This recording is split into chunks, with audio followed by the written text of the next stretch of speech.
देश की सर्वोच्च अदालत में 5 जजों की खंडपीठ ने आर्थिक आधार पर आरक्षण को हरी झंडी दी, तो इस पर हरियाणा प्रदेश कांग्रेस कमेटी लीगल सेल के चेयरमैन लाल बहादुर खोवाल ने सवाल खड़ा कर दिया है। लाल बहादुर खोवाल इस वक्त हमारे साथ बने हुए हैं। सर, देश की सबसे बड़ी अदालत सुप्रीम कोर्ट में 5 जज जब ये फैसला दे देते हैं कि आर्थिक आधार पर आरक्षण बिल्कुल सही है, आप ये कैसे कह सकते हैं कि आर्थिक आधार पर आरक्षण को लेकर फैसला गलत लिया गया?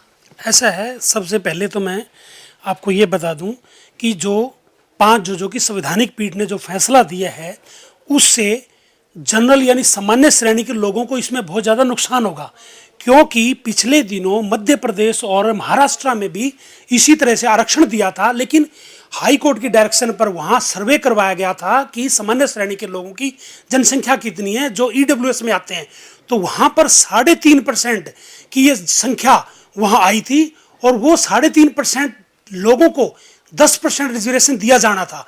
और इसी तरह अब जो 10% रिजर्वेशन दिया गया वो सामान्य श्रेणी के केवल 3.5% लोगों को ही उसका बेनिफिट मिलेगा, अन्य जो सामान्य श्रेणी के लोग हैं उनको नुकसान होगा।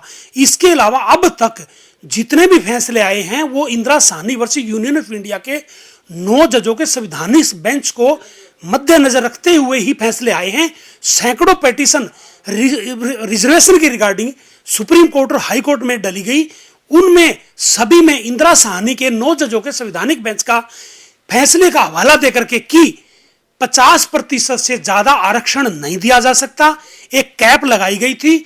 अब 5 जजों ने खंडपीठ ने 9 जजों के फैसले को रिवर्ट करते हुए आरक्षण दिया है, यानी जो इंदिरा साहनी में 50% की जो कैप लगाई गई थी उस कैप को हटा दिया गया है और अब 50% से ज्यादा रिजर्वेशन होगा। इसका मतलब अब ये होगा कि अन्य जो लोग हैं, पिछड़े वर्ग के लोग हैं, जो कि इंदिरा साहनी केस में ही उनको कहा गया था, मांग की गई थी कि 52% जो आबादी है उसके अकॉर्डिंग रिजर्वेशन दिया जाए, लेकिन इंदिरा साहनी केस में मना कर दिया कि 50% से ज्यादा नहीं दिया जाएगा। उसी बिना पर अब पिछड़ा वर्ग के लोग, और मैं भी उसमें पिटीशन फाइल करूंगा कि अब वो कैप हट गई है, 52% ही दिया जाए। उसके बाद जबकि सैकड़ों जातियां उसमें और भी शामिल हो गई है, अब तो संख्या इसकी 52% से बहुत अधिक बढ़ गई है, तो अब ये खुला रिजर्वेशन हो गया। अब जैसे जितनी आबादी उसी के हिसाब से रिजर्वेशन देना पड़ेगा। लाल बहादुर खोवाल साहब, आप तो ये भी कह रहे थे कि आर्थिक आधार पर आरक्षण दिया ही नहीं जा सकता, ये संविधान के ही खिलाफ है।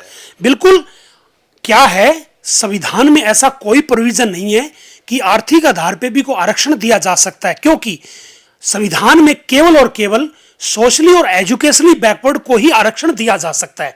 गरीब के लिए गरीबी उन्मूलन प्रोग्राम संविधान में बाकायदा मेंशन किए गए हैं।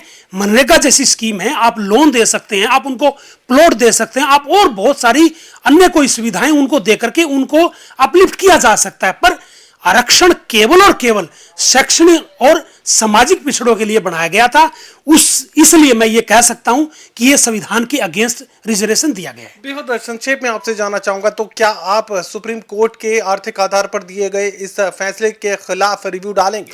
ऐसा है, हमारे all India backward class federation का मैं राष्ट्रीय कानूनी सलाहकार हूं।